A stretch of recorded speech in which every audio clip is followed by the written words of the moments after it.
નમસ્કાર વિદ્યાર્થી મિત્રો, મારી આ યુટ્યુબ ચેનલ એડ્યુ ન્યૂઝની અંદર આપ સૌનું સ્વાગત કરું છું.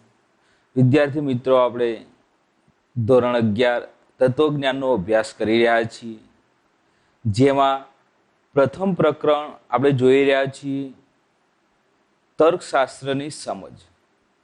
તર્કશાસ્ત્રની સમજ એમનો પહેલો આપણે ટોપિક જોઈ ગયા કે તર્કશાસ્ત્ર, એની વ્યાખ્યાઓ અને એની સમજૂતી આપણે આગળ જોઈએ. હવે આ ટોપિકની અંદરનો જે વિષય છે કે તર્કશાસ્ત્રનું રૂપલક્ષી સ્વરૂપ. તર્કશાસ્ત્ર આપણે આગળ જોઈએ એની વ્યાખ્યાઓની અંદર તર્કશાસ્ત્ર એ કેવું રૂપલક્ષી શાસ્ત્ર છે.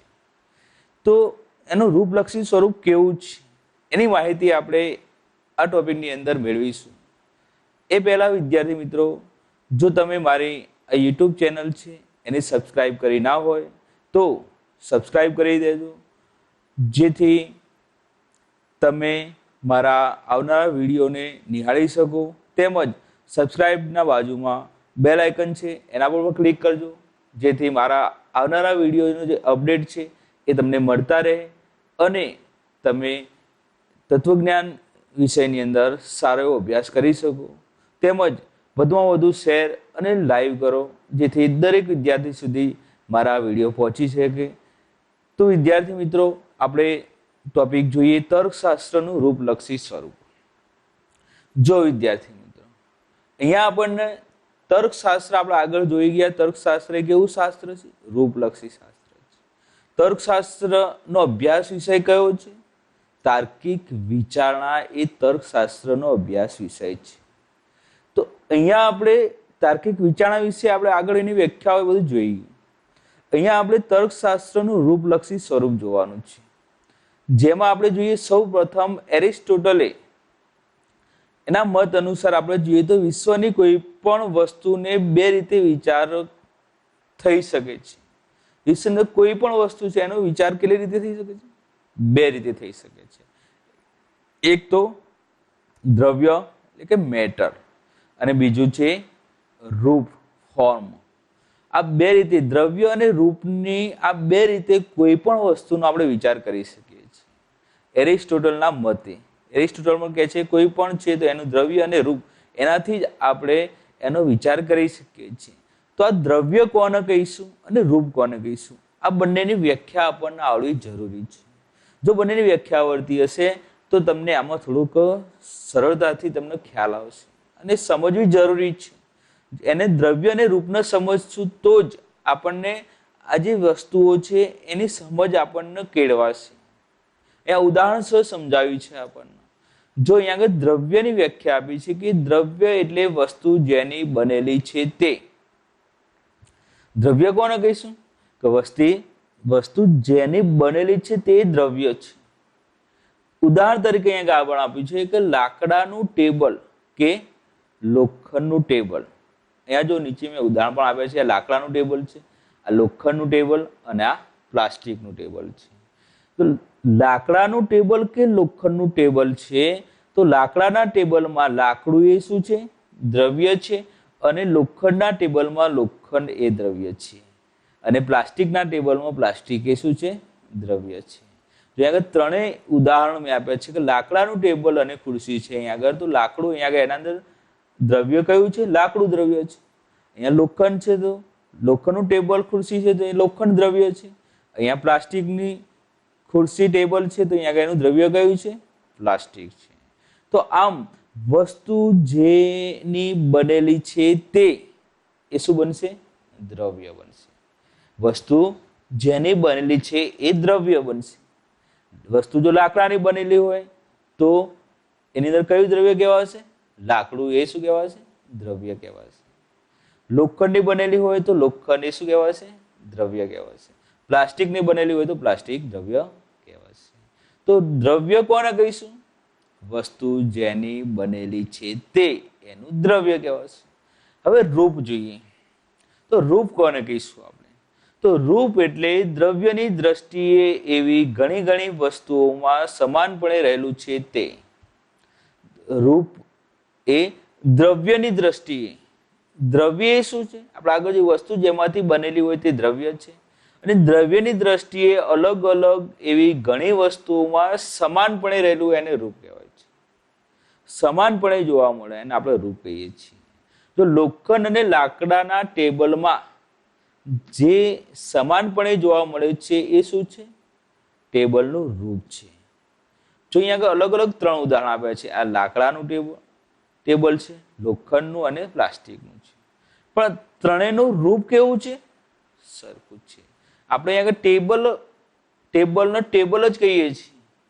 આને ટેબલ કહીએ છીએ, આને ટેબલ કહીએ છીએ, આને ટેબલ કહીએ છીએ. બીજું કંઈ કહેતા નથી. એ લાકડાનું છે, લોખંડનું છે કે પ્લાસ્ટિકનું છે, પણ એનું રૂપ કેવું છે? સરખું છે. તો રૂપ એ શું છે? દ્રવ્યની દ્રષ્ટિએ અલગ અલગ હોય. અહીંયા લાકડું, અહીં લોખંડ, અહીંયા પ્લાસ્ટિક છે. એટલે દ્રવ્યની દ્રષ્ટિએ અલગ અલગ હોય, પણ જે સમાનપણે રહેલું એને રૂપ કહેવાય છે. એમાં સમાનપણે શું? જેનો આકાર જો ટેબલનો આકાર સમાન છે, તો એ શું છે? એનું રૂપ છે. તો વિદ્યાર્થી મિત્રો, દ્રવ્ય એ વસ્તુ જેની બનેલી હોય તે એનું દ્રવ્ય કહેવાશે. અને રૂપ એને કહીશું કે જે દ્રવ્યની દ્રષ્ટિએ અલગ અલગ હોય પણ શું હોય? સમાન જોવા, ઘણી વસ્તુની અંદર સમાનપણે જોવા મળતું હોય એને આપણે રૂપ કહીએ છીએ. તર્કશાસ્ત્રના રૂપલક્ષી સ્વરૂપનો ખ્યાલ મેળવવા માટે આપણે સૌપ્રથમ આપણે જે વ્યાખ્યા જોઈ રૂપ અને દ્રવ્યની, તો બંને વચ્ચેનો ભેદ પણ સમજવો જરૂરી છે. કે રૂપ અને દ્રવ્ય બંને વચ્ચે કયો ભેદ છે એને સમજવું જરૂરી છે. એને સમજવા માટે આપણને એક પંક્તિ આપી છે કે ગાંઠ ઘડ્યા પછી નામરૂપ જુજવા અંતે તો હેમનું હેમ હોય. જો અહીંયા આગળ એક પંક્તિ આપી છે, આપણને પંક્તિ દ્વારા સમજાવવામાં આવ્યું છે કે રૂપ અને દ્રવ્ય વચ્ચે શું ભેદ રહેલો છે. એની સમજૂતી આપણને આ પંક્તિ દ્વારા સમજૂતી આપેલી છે કે ઘાટ ઘડ્યા પછી નામરૂપ જુજવા અંતે તો હેમનું હેમ હોય. કોઈ પણ વસ્તુનો ઘાટ ઘડવામાં આવે છે અને પછી એનું નામ આપવામાં આવે છે, અને અંતે આપણે જોઈએ એની અંદર એક ગમે તે વસ્તુ નામ આપવામાં આવે, પણ એનો જે ઘાટ બનાવેલો છે એના અંદર જે દ્રવ્ય તો શું એક જ જોવા મળે છે. અહીંયા કવિ કહેવા માંગે છે આપણને કે સુવર્ણના હેમનું હેમ, સુવર્ણના જુદા જુદા ઘરેણાના આકારો જુદા જુદા છે, પણ તેનું દ્રવ્ય સુવર્ણ શું છે? એક જ છે. અહીંયા આપણને કહેશે કે સુવર્ણ સોનું છે, તો સોનાના ઘરેણાના આકારો જુદા જુદા હોય છે. બંગડી હોય છે, વીંટી હોય છે, કે કાનમાં પહેરવાના અલગ અલગ ઘરેણા હોય છે. અલગ અલગ કેટલાય પ્રકારના ઘરેણાના આકારો જુદા જુદા હોય છે, પણ એની અંદર જે દ્રવ્ય સુવર્ણ તો એક જ છે.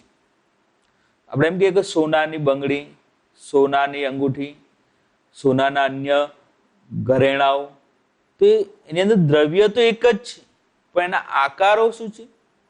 જુદા જુદા છે. સુવર્ણ એ આપણે જોઈએ તેમાં દ્રવ્ય એક અને આકારો જુદા જુદા હોય છે. સોનું છે તો સોનાની વીંટી, સોનાનું બંગડી, સોનાના અલગ અલગ ઘરેણા. તો અહીંયા જોજો વિદ્યાર્થી મિત્રો, આકાર જુદા જુદા છે અને દ્રવ્ય શું છે? એક છે. તો આ દ્રષ્ટિએ જોઈએ તો રૂપની દ્રષ્ટિએ અલગ અલગ એવા પદાર્થોનું દ્રવ્ય એક સરખું હોઈ શકે છે. આ એક વસ્તુ છે કે રૂપની દ્રષ્ટિએ અલગ અલગ હોય પણ એના અંદર દ્રવ્ય એક હોઈ શકે છે. અને તેવી જ રીતે આપણે જોઈએ કે એક સરખું રૂપ હોય એના અનેક પદાર્થોમાં દ્રવ્ય ભિન્ન હોઈ શકે છે. જે રીતે આપણે સોનાના ઘરેણા અલગ અલગ છે, એની અંદર સોનું શું છે? દ્રવ્ય એક છે. એ જ રીતે રૂપ એક જ હશે પણ એના અંદર જે દ્રવ્ય છે એ અલગ અલગ ભિન્ન પ્રકારનું હોઈ શકે છે. એક સરખું રૂપ ધરાવતા અનેક પદાર્થોનું દ્રવ્ય શું હોય છે? અલગ હોઈ શકે છે. એક જ બીબા વડે તૈયાર કરેલા સિક્કાનું રૂપ એક સરખું હોય છે. તેમનામાં દ્રવ્ય તરીકે સુવર્ણ, ચાંદી કે અન્ય ધાતુ હોઈ શકે છે. જો અહીંયા આગળ આ એક બીબું છે કે જેમાં તૈયાર કરેલા સિક્કાઓ છે. જે સિક્કા સોનાના પણ હોય છે, તેમજ અન્ય ધાતુના પણ હોય છે, લોખંડના પણ હોઈ શકે છે. તો અલગ અલગ એની અંદર મેટર નાખવામાં આવે છે. અલગ અલગ એની અંદર આપણે જોઈએ તો દ્રવ્ય એ અલગ અલગ હોય છે, પણ એનો આકાર કેવો છે? જો અહીંયા આગળ આકાર બધાનો સરખો છે. સોનું હોય, ચાંદી હોય કે બીજું અન્ય કોઈ પદાર્થ હોય, પણ જો એની અંદર તમે જે નાખેલું છે અહીંયા આગળ આપણને જે દ્રવ્ય છે એક જ છે. દ્રવ્ય છે એ આપણે જોઈએ તો સોનું નાખીએ તો પણ આ એનો આકાર આ જ બનશે સિક્કાનો, ચાંદી નાખશું તો પણ સિક્કાનો આકાર આ જ બનશે, અને અન્ય કોઈ ધાતુ નાખશું તો પણ એનો સિક્કાનો આકાર આ જ બનશે. ફક્ત તફાવત શાનો હશે? તફાવત હશે એની અંદરનું જે દ્રવ્ય હશે, દ્રવ્ય અલગ હશે પણ એનું રૂપ બદલાશે નહીં. એટલા જ માટે કીધું છે કે એક સરખું રૂપ હશે, રૂપ એક સરખું હશે પણ એના પદાર્થની અંદર દ્રવ્ય કેવું અલગ અલગ હશે. તો વિદ્યાર્થી મિત્રો, અહીંયા આપણે તત્વજ્ઞાનની અંદર આપણે જે જોવાનું છે એ બીજા નંબરનું જે ઉદાહરણ છે કે એનું રૂપ બદલાતું નથી પણ એની અંદરનું દ્રવ્ય ચેન્જ થાય છે. સોનાના સિક્કાનું અહીંયા આગળ સોનાનો સિક્કો છે, આ સિક્કાનું જે બીબું છે એ બીબાની અંદર તમે જ્યારે સુવર્ણ સોનાનું આ જે દ્રવ્ય નાખશો તો સોનાનો સિક્કો બનશે, ચાંદીનું દ્રવ્ય નાખશો ચાંદીનો સિક્કો બનશે, લોખંડનું દ્રવ્ય નાખશો લોખંડનો સિક્કો બનશે, પણ એનું રૂપ બદલાતું નથી. તો તર્કશાસ્ત્રની અંદર શું છે?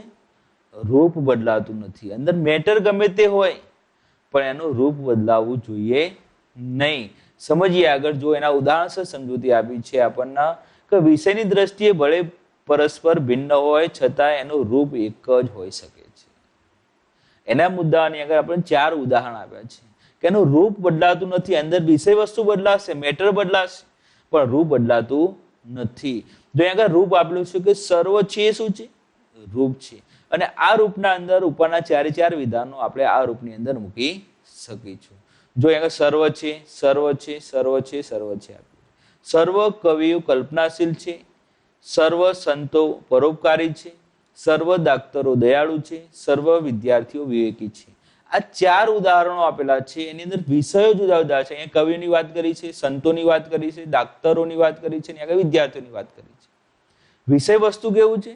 વિષય વસ્તુ અંદરની માહિતી અલગ છે પણ પ્રત્યેકનું રૂપ કેવું છે? એક સરખું છે. દરેકનું રૂપ એક સરખું છે. સર્વ છે રૂપની અંદર આ તમામ 4 વિધાનો સમાય જાય છે.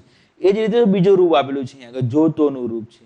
તો જો વિદ્યાર્થી વાંચશે તો પાસ થશે, જો શિક્ષકો અભ્યાનિષ્ઠ બને છે તો વિદ્યાર્થીઓને શિક્ષણમાં રસ જાગે છે. ત્રીજું છે જો પરિશ્રમ કરશો તો સફળતા પ્રાપ્ત થશે. જો વિદ્યાર્થી મિત્રો, અહીંયા આપણને આ પહેલું રૂપ આપણે સર્વ છેનું જોયું છે, બીજું જોતોનું રૂપ જોયું. તો આ જોતો, તો જો પછી આપણે કોઈ પણ વિધાન મૂકી શકીએ તો પછી કોઈ પણ વિધાન મૂકી શકાય છે. આ ત્રણેય જે ઉપરના વિધાનો છે એ ત્રણેય વિધાનની અંદરની જે માહિતી આપી છે એ અલગ અલગ છે પણ ત્રણેયનું રૂપ કેવું છે? સરખું છે, જોતોનું રૂપ છે. તો આપણે આગળ જોઈએ એમ જે સોનાના સિક્કાનું જે બીબું છે એમાં ગમે તે દ્રવ્ય નાખો તો સોનાનો સિક્કો જ બને છે. એ જ રીતે આ સર્વ છે એ રૂપ છે, એ રૂપમાં આપણે કોઈ પણ મેટર, કોઈ પણ વિષય વસ્તુ મૂકી શકીએ. એ રીતે જોતો રૂપ છે તો જોતોમાં આપણે કોઈ પણ મેટર વસ્તુ મૂકી શકીએ. એ જ રીતે કાતો અથવાનું રૂપ છે. જો કાતો પછી આપણે વિધાન કોઈ પણ મૂકી શકીએ અથવા પછી કોઈ પણ વિધાન મૂકી શકીએ. જો પણ ઉદાહરણ આપ્યા છે આપણને, કાતો વિવેક ફરવા જશે અથવા વાંચવા બેસશે, કાતો રાજેશ નોકરી કરશે અથવા વ્યવસાય કરશે, કાતો આત્મન બ્રિટન જશે અથવા જર્મની જશે. તો ઉપરના 3 વિધાનો જો વિદ્યાર્થી, 3 વિધાનોનું વિષય વસ્તુ અલગ અલગ છે પણ એનું રૂપ કેવું છે? સમાન છે. તો તર્કશાસ્ત્ર એ રૂપલક્ષી શાસ્ત્ર છે. એ ફક્ત રૂપને જ ધ્યાનમાં લે છે, અંદરના વિષય વસ્તુને ધ્યાનમાં લેતું નથી. વિષય વસ્તુ ચેન્જ થતું રહેશે. એ જ રીતે આગળ અનેનું રૂપ છે. અને શબ્દના 2 વિધાનથી જોડવામાં આવેલા છે. મહાભારતના 18 પર્વ છે અને રામાયણના 7 કાંડ છે. પ્લાસ્ટિકનો ત્યાગ કરો અને પૃથ્વીને પ્રદૂષણથી બચાવો. વડીલો આજ્ઞા આપે છે અને બાળકો આજ્ઞાનું પાલન કરે છે. ઉપરના 3 વિધાનોનું વિષય વસ્તુ કેવું છે? અલગ અલગ છે પણ એનું રૂપ કેવું છે? સરખું છે. તો વિદ્યાર્થી મિત્રો, આપણે જોયું કે તર્કશાસ્ત્ર રૂપલક્ષી શાસ્ત્ર છે. તો રૂપ એ ચેન્જ થતું નથી, અંદરનું મેટર બદલાય છે, રૂપ એ બદલાતું નથી. આગળ જોઈએ આપણે વિચારણાની વાત કરી છે. વિચારણા અને રૂપનો ભેદ સમજાવતા આપણા અત્યાર સુધી આપણે શું રૂપ અને દ્રવ્યનો ભેદ, અહીંયા આગળ આપણને વિચારણાનો વિષય અને રૂપનો ભેદ સમજાવતા અહીંયા આગળ તર્કશાસ્ત્રી જે લાટા અને મેકબેથ, જે તર્કશાસ્ત્રી છે લાટા અને મેકબેથ છે એ આપણને મેકબેથ અને લાટા છે જે આપણને સમજાવે છે કે કઈ રીતે વિચારણા અને તર્કશાસ્ત્ર વચ્ચેનો ભેદ છે. તો વિચારણા અને તર્કશાસ્ત્ર, આપણે જે રીતે વિચારીએ છીએ એ વિચારણાનું શું છે? રૂપ છે. આપણે જે રીતે વિચારીએ છીએ એ વિચારણાનું રૂપ છે. અને જેના વિશે વિચારીએ છીએ, આપણે જેના વિશે વિચારીએ છીએ એ શું છે? વિચારણાનો વિષય છે. જો વિદ્યાર્થી મિત્રો ખાસ ધ્યાન આપજો, આપણે જે રીતે હું વિચારું છું તો એ મારું વિચારણાનું શું છે? રૂપ છે. અને જેના વિશે વિચારું છું એ વિષય છે. મારી વિચારણા છે, હું વિચારું છું એ રૂપ છે. પણ હું કોઈ વ્યક્તિ વિશે વિચારું છું તો એ મારો શું થશે? એ વ્યક્તિ મારો વિષય થઈ જશે. આથી તર્કશાસ્ત્રને આપણે કોના વિશે વિચારીએ છીએ તેની સાથે સંબંધ નથી. એની સાથે તર્કશાસ્ત્રને સંબંધ નથી. જો સમજો વિદ્યાર્થી મિત્રો શું કહેવા માંગે છે. તો આપણે જે વિચારીએ છીએ વિચારણાનું રૂપ છે. જે વિચારીએ છીએ એની સાથે જ સંબંધ છે તર્કશાસ્ત્ર. કોના વિશે વિચારીએ છીએ એની સાથે સંબંધ નથી. એટલે ખાસ યાદ રાખજો કે વિચારણાનું જે રૂપ છે, જે આપણે વિચારીએ છીએ ને વિચારણાનું જે રૂપ છે એની સાથે જ કનેક્શન તર્કશાસ્ત્રને જ છે. પણ કોના વિશે વિચારે છે એના સાથે કોઈ સંબંધ તર્કશાસ્ત્રને નથી. તો વિદ્યાર્થી મિત્રો અહીંયા આપણને જે તર્કશાસ્ત્રી લાટા અને મેકબેથ આપણને વિચારણાનો વિષય અને રૂપ વચ્ચેનો ભેદ સમજાવતા કહે છે આપણને કે વિચારીએ છીએ તે વિચારણાનું રૂપ છે. આપણે જે રીતે વિચારીએ છીએ વિચારણાનું રૂપ છે. અને જેના વિશે વિચારીએ છીએ એનો વિષય છે. તો એના અનુસંધાનમાં આપણને એ સમજાવવા માંગે છે કે તર્કશાસ્ત્ર કોના વિશે વિચારીએ છીએ એની સાથે સંબંધ ધરાવતું નથી. વિધાનોની જેમ દલીલનું મૂલ્યાંકન કરતી વખતે આપણે તર્કશાસ્ત્ર રૂપને જ ધ્યાનમાં લે છે. આપણે અત્યાર સુધી વિધાનો જોયા, પણ અહીંયા આપણે શું જોવાનું છે? દલીલનું મૂલ્યાંકન કરતી વખતે જે તર્કશાસ્ત્ર છે તે ફક્ત રૂપને જ ધ્યાનમાં લે છે. દલીલનું મૂલ્યાંકન કરતી વખતે આપણે આગળ વિધાનો જોયા, જોતોનું જોયું, અનેનું જોયું, કાતો અથવા જોયું. આ જે સર્વ છે એ વિધાનો જોયા. હવે અહીંયા આગળ દલીલ, તો દલીલની વાત કરી છે. જો અહીંયા એક દલીલ આપી છે કે સર્વ વૈજ્ઞાનિકો કુશાગ્ર બુદ્ધિ ધરાવે છે. બીજું વિધાન આધાર વિધાન છે સ્ટીફન હોકિંગ વૈજ્ઞાનિક છે. અને ત્રીજું વિધાન છે કે સ્ટીફન હોકિંગ કુશાગ્ર બુદ્ધિ ધરાવે છે. જો વિદ્યાર્થી મિત્રો આ દલીલ છે, દલીલ વિશે આપણે આગળ જોઈશું. તો દલીલની અંદર બે વિધાનો હોય, આધાર વિધાન અને ફલિત વિધાન હોય છે. અહીંયા 3 ટપકા આપ્યા છે. જો તેથી પછી આવતું વિધાન કયું ગણાશે? ફલિત વિધાન. અને ઉપરના બે કેવા? આધાર વિધાનો છે. તો વિદ્યાર્થી મિત્રો ખાસ યાદ રાખજો, વારંવાર આગળ આવશે. કોઈ પણ દલીલ હોય તો એમાં દલીલમાં આધાર વિધાનની સંખ્યા કેટલી હશે? 1 હશે. દલીલમાં આધાર વિધાનની સંખ્યા 1 હશે. અને દલીલમાં આધાર વિધાનની સંખ્યા 1 કરતા વધુ હશે. જ્યારે ફલિત વિધાનની સંખ્યા હંમેશા કેટલી હશે? 1 જ હશે. ફલિત વિધાન ક્યારે 1 કરતા વધુ હશે નહીં. આધાર વિધાન 1 કે તેથી વધુ હોઈ શકે છે. તો જો આ દલીલ છે અને દલીલનું અહીંયા આપણને રૂપ આપેલું છે. જો અહીંયા વૈજ્ઞાનિક માટે કયો શબ્દ વાપર્યો છે? એસ વાપર્યો છે. કુશાગ્ર બુદ્ધિ કે વાપર્યો છે.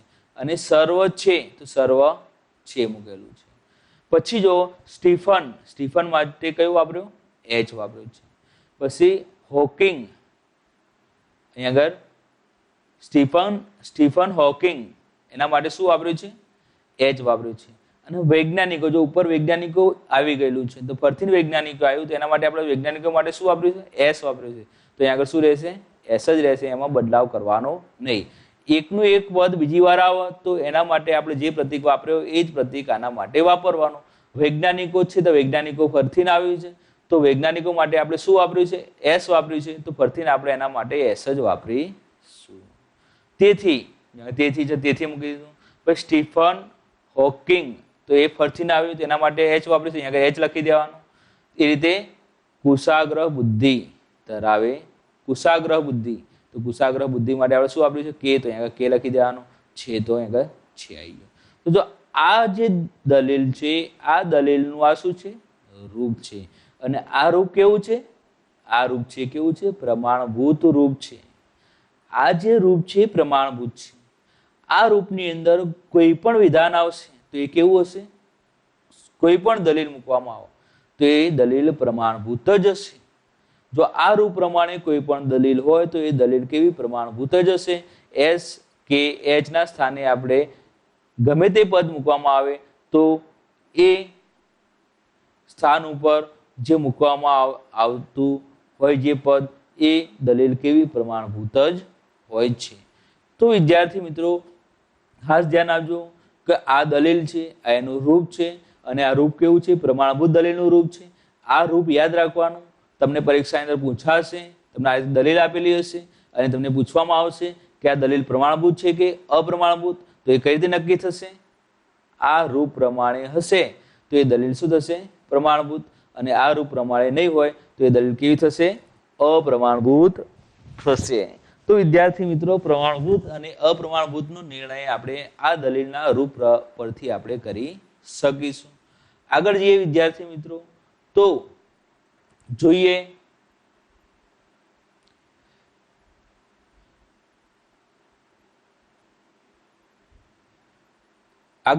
આપણે તો બીજો અહીંયા રૂપ આપ્યું છે કાં તો પી અથવા ક્યુ. બીજા નંબરનો આધાર વિધાન ક્યુ નહીં, તેથી પી. તો જો અહીંયા આપણને આ જે રૂપ આપ્યું છે આ રૂપ પણ કેવું છે? પ્રમાણભૂત દલીલનું રૂપ છે. આ પણ પ્રમાણભૂત દલીલનું રૂપ છે. જો પી તો ક્યુ, પી તેથી ક્યુ. આ બંને રૂપ કેવા છે? પ્રમાણભૂત દલીલના રૂપો છે. આમાં જો અહીંયા આગળ દલીલો આપી છે બે. કાં તો અથવા માટે અહીંયા કાં તો અથવા લખેલું છે. કાં તો રશ્મિ નોકરી કરશે, તો રશ્મિ નોકરી કરશે માટે આપણે શું વાપર્યું? રશ્મિ નોકરી કરશે માટે આપણે શું વાપર્યું વિદ્યાર્થી મિત્રો? તો રશ્મિ નોકરી કરશે માટે આપણે શું વાપર્યું? અહીંયા આગળ આપણે પી વાપર્યું. અને અથવા રશ્મિ વ્યવસાય કરશે માટે આપણે શું વાપર્યું? ક્યુ વાપર્યું. તો આ જે રશ્મિ નોકરી કરશે માટે પી અથવા ક્યુ રશ્મિ વ્યવસાય કરશે. ફરીથી જો અહીંયા બીજો વિધાન રશ્મિ વ્યવસાય કરશે નહીં, તો વ્યવસાય કરશે માટે આપણે શું વાપર્યું છે? ક્યુ વાપર્યું છે. તો અહીંયા શું લખશું આપણે? ક્યુ લખશું. એ વ્યવસાય કરશે નહીં, તો અહીંયા નહીં શું આવ્યો? નહીં આવી ગયો. તેથી રશ્મિ નોકરી કરશે, તો નોકરી કરશે માટે આપણે શું વાપર્યું? પી વાપર્યું. તો જો વિદ્યાર્થી મિત્રો એનું આ રૂપ બનશે કાં તો પી અથવા ક્યુ. ક્યુ નહીં, તેથી પી. તો જો આ જે છે આ રૂપ એની અંદર આપણે બીજી કોઈ પણ દલીલ મૂકશું તો એ શું થશે? પ્રમાણભૂત જ થશે. આ દલીલ પણ પ્રમાણભૂત છે, આ દલીલ પણ શું થશે? પ્રમાણભૂત થશે. જો વરસાદ માટે આપણે વરસાદ આવશે માટે આપણે પી વાપરીએ, દુકાળ પડશે માટે આપણે શું વાપરીએ? ક્યુ વાપરીએ. દુકાળ પડ્યો એના માટે શું? ક્યુ. અને દુકાળ પડશે નહીં તો અહીંયા આગળ નહીં આવશે. અને વરસાદ માટે શું વાપરીએ? પી વાપરીએ. તો એ પ્રમાણે આપણે જોઈએ તો આ જ રૂપની અંદર થશે. જો કાં તો પી અથવા ક્યુ. ક્યુ નહીં, તેથી પી. તો આ જ રૂપ થઈ ગયું. તો વિદ્યાર્થી મિત્રો આ બંને જે છે આ બંને જે દલીલો છે એ બંને દલીલો એ આ રૂપની અંદર શું થશે? સમાવેશ થઈ જશે. અને બંને દલીલો કેવી છે? પ્રમાણભૂત છે. એ રીતે આ દલીલ આપેલી છે જો પી તો ક્યુ, પી તેથી ક્યુ. જો નેહા સરસ્વતીનું પૂજન કરશે એના માટે આપણે પી વાપરીએ, તો નેહા વિદ્યાનું શું કરશે? વિદ્યા પ્રાપ્ત કરશે એના માટે આપણે ક્યુ વાપરીએ. તો જો પી તો ક્યુ આવ્યું. પી નેહા સરસ્વતીનું પૂજન કરશે માટે આપણે પી, અને નેહા વિદ્યા પ્રાપ્ત કરશે માટે ક્યુ. તો અહીંયા આગળ પી ક્યુ મૂકી દીધું. જો પી તો ક્યુ, પી તેથી ક્યુ. એ જ રીતે આ બીજી દલીલ છે. જો તમે વાંચશો એના માટે શું છે? પી. અને પાસ થશો માટે ક્યુ. તો તમે વાંચશો તો એના માટે પી, અને પાસ થશો માટે ક્યુ છે. તો પી સરથી જો પી તો ક્યુ, પી તેથી ક્યુ. તો વિદ્યાર્થી મિત્રો અહીંયા આપણને જે આ દલીલો આપી છે આ ત્રણે ત્રણ રૂપ જોયા આપણે. આગળનું આપણે રૂપ જોયું એ રૂપની અંદર આપણે કોઈ પણ દલીલને મૂકશું તો એ દલીલ શું થશે? એક આ રૂપ સર્વછેનું રૂપ છે, બીજું કાતો અથવાનું, ત્રીજું જોતોનું રૂપ છે. એની અંદર દલીલ મૂકવામાં આવે તો એ દલીલ કેવી થશે? પ્રમાણભૂત થશે. તો તો વિદ્યાર્થી મિત્રો આ જે પ્રમાણભૂત દલીલના રૂપો છે આપણે યાદ રાખવા જરૂરી છે, જેથી આપણે દલીલનું પ્રામાણ્ય નક્કી કરી શકીએ. ઉપરની દલીલો જોતા આપણે કેટલાક મુદ્દા આગળ સ્પષ્ટ થાય છે કે પ્રત્યેક દલીલ કોઈને કોઈ વિષયને લગતી હોય છે. પ્રત્યેક દલીલ હશે કોઈ વિષય હશે એની અંદર, પ્રત્યેક દલીલ કોઈ રૂપ ધરાવતી હશે. શું અહીંયા આગળ આપણને કહે છે કે કોઈ પણ દલીલ છે તો એ દલીલનો કોઈ શું હોય છે? વિષય હોય છે. એક તો દલીલનો વિષય હોય છે, વિષયને લગતી દલીલ હોય છે. અને બીજા નંબરનું છે કે કોઈ પણ દલીલને શું હોય છે? રૂપ હોય છે. દલીલ હશે તેનું રૂપ પણ હશે, વિષય હશે, રૂપ હશે, અને એના આધારે કોઈ પણ દલીલનું આપણે પ્રામાણ્ય પણ નક્કી કરી શકીએ. કે તર્કશાસ્ત્ર છે તો એ પ્રામાણ્યનો નિર્ણય લેતી વખતે તર્કશાસ્ત્ર દલીલના રૂપને જ ધ્યાનમાં લેવામાં આવે છે. રૂપને અંદરની વિષય વસ્તુને ધ્યાનમાં લેવામાં આવતી નથી. ફક્ત રૂપને જ ધ્યાનમાં લે છે. અંદર વિષય વસ્તુ ખોટું હોય તો પણ ચાલશે, પણ રૂપ પ્રમાણે હશે તો એ દલીલ કેવી ગણાશે? પ્રમાણભૂત ગણાશે. એ જ રીતે તર્કશાસ્ત્ર એ વિષયને નહીં પણ શું રૂપને જ લક્ષમાં લે છે, વિષયને લક્ષમાં લેતું નથી. અને એટલા જ માટે તર્કશાસ્ત્રને શું કહેવામાં આવે છે? રૂપલક્ષી શાસ્ત્ર કહેવામાં આવે છે. કેમ? કે તર્કશાસ્ત્ર એ ફક્ત અને ફક્ત રૂપને જ ધ્યાનમાં લે છે, અંદરના વિષય વસ્તુને ધ્યાનમાં લેતું નથી. અંદર માહિતી ખોટી આપેલી હોય, આપણને એવું આપેલું હોય કે વિધાન ખોટું છે અંદર, અહીંયા આપણે જો તો લખીએ, જો તો છે એક ઉદાહરણ છે, તો એની અંદર આપણે જો વિષય વસ્તુ અંદરનું ખોટું હશે છતાં પણ જો એ આ રૂપ પ્રમાણે હશે તો એ શું ગણાશે? આ રૂપ પ્રમાણે કોઈ પણ દલીલ હશે તો એ દલીલ પ્રમાણભૂત જ ગણાશે. ક્યારે એ અપ્રમાણભૂત થશે નહીં. અંદરની માહિતી ખોટી હોય છતાં પણ એ પ્રમાણભૂત થઈ શકશે. એટલા જ માટે તર્કશાસ્ત્રનું જે દ્રષ્ટિબિંદુ કેવું? રૂપલક્ષી ગણવામાં આવે છે, અને એના માટે તર્કશાસ્ત્રને રૂપલક્ષી શાસ્ત્ર તરીકે ઓળખવામાં આવે છે. તો વિદ્યાર્થી મિત્રો તમને ખ્યાલ આવી ગયો હશે કે તર્કશાસ્ત્ર એ રૂપલક્ષી શાસ્ત્ર કેમ કહેવામાં આવે છે, રૂપલક્ષી શાસ્ત્ર શા માટે છે. તો વિદ્યાર્થી મિત્રો હજુ પણ જો તમે મારી આ યુટ્યુબ ચેનલ છે એને સબસ્ક્રાઈબ કરી ના હોય, તમને મારા વિડીયો જો પસંદ હોય તો તમે મારી યુટ્યુબ ચેનલને સબસ્ક્રાઈબ કરજો. બાજુનું બેલ આઇકન છે એ દબાવજો. જો તમે હજુ પણ મારો જે સબસ્ક્રાઈબ કરવાનું બાકી હોય બેલ આઇકન દબાવજો, જેથી મારા વિડીયોનો અપડેટ તમને મળતા રહે. અને વધુમાં વધુ લાઈક અને શેર કરો, જેથી દરેક વિદ્યાર્થીઓ સુધી મારા વિડીયો પહોંચે. અસ્તુ. જય હિન્દ.